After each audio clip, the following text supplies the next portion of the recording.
This week's shootout with an ISIS-inspired terrorist on Paris's famed Champs-Élysées could be enough to drastically change the future of Europe. Voters head to the polls tomorrow in France's most unpredictable and perhaps significant election of our time, something they are certainly watching this weekend here at the White House.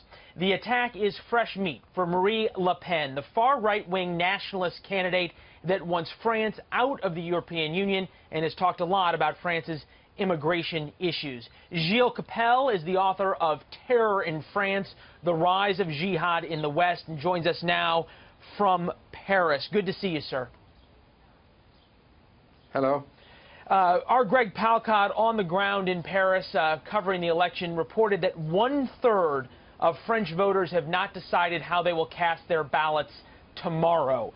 The question is, how big of an effect has this latest attack, the third significant attack in just a few months, had on voters?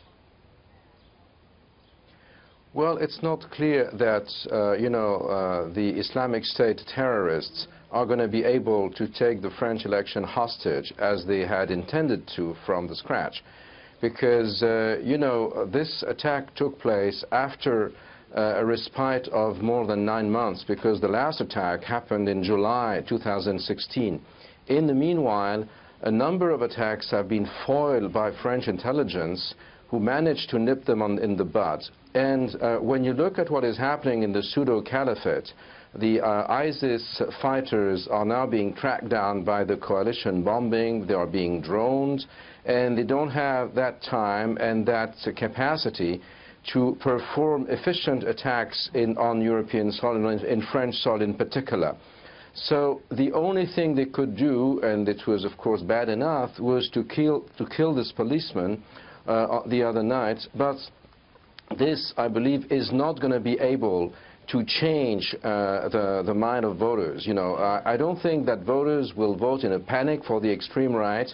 On the contrary, it looks like, the matter was handled rather well after years of difficulties by the police, because they have managed to break the code and the software on that. Mr. Kepel, the President of the United States at least seems to disagree with you, obviously, from across the Atlantic Ocean. But here's what he tweeted about another terror attack in Paris. The President writing, "The people of France will not take much more of this, will have a big effect on the presidential election." Let's zoom out here a little bit and think about the presidential election, not only in terms of the terror attacks, but also in terms of what it means for France, its membership in the European Union, also in terms of what it means for the United States. How significant could the result be in terms of a change of the geopolitical structure we've seen for so many decades? Well, I hate to disagree with the President of the United States, of course, but it's not that sure that Marine Le Pen, the far-right candidate who wants France out of the European Union, will win.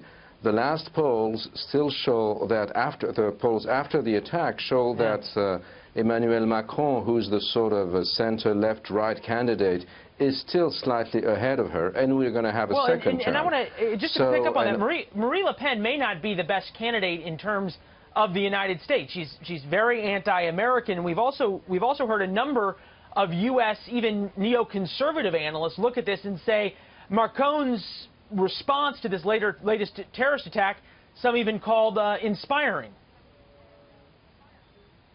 No, I believe that, Marine Le Pen is the only candidate that visited Trump's headquarters among French candidates or French hopefuls. But I don't think that she's going to be able to make it as of now. So we'll have to wait until, of course, tomorrow night when we have the results of the first round. She's probably going to be a candidate for the second round. Yeah. She's been one of the first front runners, but who's going to be the other one is still the point. The person who's leading now is Emmanuel Macron in the polls. Will he be able to capitalize on that, or is it because you just mentioned, one quarter of the voters are still undecided? We got to run. I apologize. Results tomorrow, 2 p.m. Eastern from Paris already. It'll be 8 p.m. there. Gilles Kepel, appreciate your insights, sir. Thank you.